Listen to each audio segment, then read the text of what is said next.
नमो भगवते तस्मै कृष्णायाद्भुतकर्मणे रूपनां विवेदेन जगत्कीर्ति यो यतः सच्चिदानन्दरूपाय विश्वोत्पत्त्यादिहेतवे तापत्रयविनाशाय श्रीकृष्णाय वयं नुमः। एकादश स्कंद 22वां अध्याय तत्वों की संख्या और पुरुष प्रकृति विवेक। भगवान श्री कृष्ण ने कहा, उद्धव जी, प्रकृति और पुरुष, शरीर और आत्मा, इन दोनों में अत्यंत भेद है।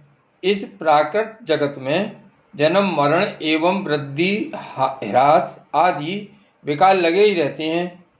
इसका कारण यह है कि वह गुणों के क्षोभ से ही बना है। प्रिय मित्र, मेरी माया त्रिगुणात्मिका है। वही अपने सत्व रज आदि गुणों से अनेकों प्रकार की भेद वृत्तियों पैदा कर देती है। यद्यपि इसका विस्तार असीम है, फिर भी इस विकारात्मक सृष्टि को 3 भागों में बांट सकते हैं। वे 3 भाग हैं: आध्यात्म, अधिदैव और अधिभूत। उदाहरणार्थ, नेत्रेंद्रियां अध्यात्म है, उसका विषय रूप अधिभूत है, और नेत्र गोलक में स्थित सूर्य देवता का अंश अधिदैव है। ये तीनों परस्पर एक दूसरे के आश्रय से सिद्ध होते हैं और इसलिए आध्यात्म, अधिदैव और अधिभूत ये तीनों ही परस्पर सापेक्ष हैं। परंतु आकाश में स्थित सूर्यमंडल इन तीनों की अपेक्षा से मुक्त है, क्योंकि वह स्वतः सिद्ध है। इसी प्रकार आत्मा भी उपर्युक्त तीनों भेदों का मूल कारण, उनका साक्षी और उनसे परे है। वही अपने स्वयं सिद्ध प्रकाश से समस्त सिद्ध पदार्थों की मूल सिद्धि है। उसी के द्वारा सबका प्रकाश होता है। जिस प्रकार चक्षु के 3 भेद बताए गए, उसी प्रकार त्वचा, श्रोत्र, जिह्वा, नासिका और चित्त आदि के भी 3 भेद हैं। प्रकृति से महतत्व बनता है और महतत्व से अहंकार। इस प्रकार यह अहंकार गुणों के क्षोभ से उत्पन्न हुआ प्रकृति का ही एक विकार है। अहंकार के 3 भेद हैं: सात्विक, तामस और राजस। यह अहंकार ही अज्ञान और सृष्टि की विविधता का मूल कारण है। आत्मा ज्ञान स्वरूप है, उसका इन पदार्थों से न तो कोई संबंध है और न उसमें कोई विवाद की ही बात है।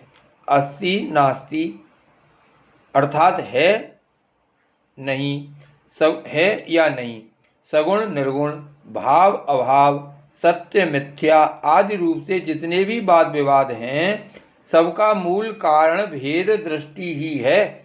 इसमें संदेह नहीं कि इस विवाद का कोई प्रयोजन नहीं है, यह सर्वथा व्यर्थ है। तथापि जो लोग मुझसे अपने वास्तविक स्वरूप से विमुख हैं, वे इस विवाद से मुक्त नहीं हो सकते। उद्धव जी ने पूछा, भगवान, आपसे विमुख जीव अपने किए हुए पूर्ण पापों के फलस्वरूप ऊंची नीची योनियों में जाते आते रहते हैं। अब प्रश्न यह है कि व्यापक आत्मा का एक शरीर से दूसरे शरीर में जाना, अकर्ता का कर्म करना और नित्य वस्तु का जन्म मरण कैसे संभव है? गोविंद, जो लोग आत्मज्ञान से रहते हैं, वे तो इस विषय को ठीक ठीक सोच भी नहीं सकते, और इस विषय के विद्वान संसार में प्रायः मिलते नहीं, क्योंकि सभी लोग आपकी माया की भूल भलैया में पड़े हुए हैं। इसलिए आप ही कृपा करके मुझे इसका रहस्य समझाइए। भगवान श्री कृष्ण ने कहा, प्रिय उद्धव, मनुष्यों का मन कर्म संस्कारों का पुंज है। उन संस्कारों के अनुसार भोग प्राप्त करने के लिए उसके साथ 5 इंद्रियां भी लगी हुई हैं। इसी का नाम है लिंग शरीर। वही कर्मों के अनुसार एक शरीर से दूसरे शरीर में, एक लोक से दूसरे लोक में आता जाता रहता है। आत्मा इस लिंग शरीर से सर्वथा पृथक है। उसका आना जाना नहीं होता, परंतु जब वह अपने को लिंग शरीर ही समझ बैठता है, उसी में अहंकार कर लेता है, तब उसे भी अपना आना जाना प्रतीत होने लगता है। मन कर्मों के अधीन है। वह देखे हुए या सुने हुए विषयों का चिंतन करने लगता है और क्षण भर में ही उनमें तदाकार हो जाता है तथा उन्हीं पूर्व चिंतित विषयों में लीन हो जाता है। धीरे धीरे उसकी स्मृति पूर्वापर का अनुसंधान भी नष्ट हो जाता है। उन देवादि शरीरों में इसका इतना अभिनिवेश, इतनी तल्लीनता हो जाती है कि जीव को अपने पूर्व शरीर का स्मरण भी नहीं रहता। किसी भी कारण से शरीर को सर्वथा भूल जाना ही मृत्यु है। उद्धव जी, जब अविवेकी जीव अपने कर्मों के अनुसार जन्म मृत्यु के चक्र में भटकने लगता है, तब सात्विक कर्मों की आसक्ति से वह ऋषिलोक और देवलोक में, राजसिक कर्मों की आसक्ति से मनुष्य और असुर योनियों में तथा तामसिक कर्मों की आसक्ति से भूत प्रेत एवं पशु पक्षी आदि योनियों में जाता है। जब मनुष्य किसी को नाचते गाते देखता है, तब वह स्वयं भी उसका अनुकरण करने तांत उड़ने लगता है। वैसे ही जब जीव बुद्धि के गुणों को देखता है, तब स्वयं निष्क्रिय होने पर भी उसका अनुकरण करने के लिए बाध्य हो जाता है। जैसे नदी, तालाब आदि के जल के हिलने या चंचल होने पर उसमें प्रतिबिंबित तट के वृक्ष भी उसके साथ हिलते डोलते से जान पड़ते हैं। जैसे घुमाए जाने वाले नेत्र के साथ साथ पृथ्वी भी घूमती हुई दिखाई देती है। जैसे मन के द्वारा सोचे गए तथा स्वप्न में देखे गए भोग पदार्थ सर्वथा अलीक ही होते हैं, वैसे ही दासार आत्मा का विषयानुभव रूप संसार भी सर्वथा असत्य है। आत्मा तो नित्य शुद्ध बुद्ध मुक्त स्वभाव ही है।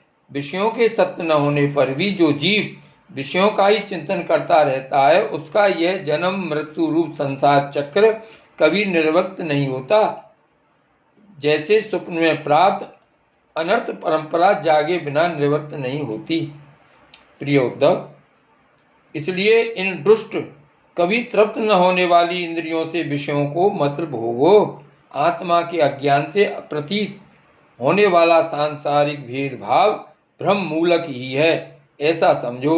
असाधु पुरुष गर्दन पकड़कर बाहर निकाल दें, वाणी द्वारा अपमान करें, उपहास करें, निंदा करें, मारे पीटें, बांधें, आजीविका छीन लें, ऊपर थूक दें, मूत दें अथवा तरह तरह से विचलित करें, निष्ठा से टिकाने की चेष्टा करें, उनके किसी भी उपद्रव से क्षुब्ध न होना चाहिए, क्योंकि वे तो बेचारे अज्ञानी हैं, उन्हें परमार्थ का तो पता ही नहीं है। अतः जो अपने कल्याण का इच्छुक है, उसे सभी कठिनाइयों से अपनी विवेक बुद्धि द्वारा ही, किसी बाह्य साधन से नहीं, अपने को बचा लेना चाहिए। वस्तुतः आत्म दृष्टि ही समस्त विपत्तियों से बचने का एकमात्र साधन है। श्री गिरिराज धरण की जय। श्री वल्लभ विठ्ठल गिरधारी श्री यमुने जी की। बलिहारी गोपी जन वल्लभ गिरधारी श्री महाप्रभु जी की। बलिहारी श्री वल्लभ विठ्ठल गिरधारी श्री यमुने जी की। बलिहारी गोपी जन वल्लभ गिरधारी श्री महाप्रभु जी की। बलिहारी।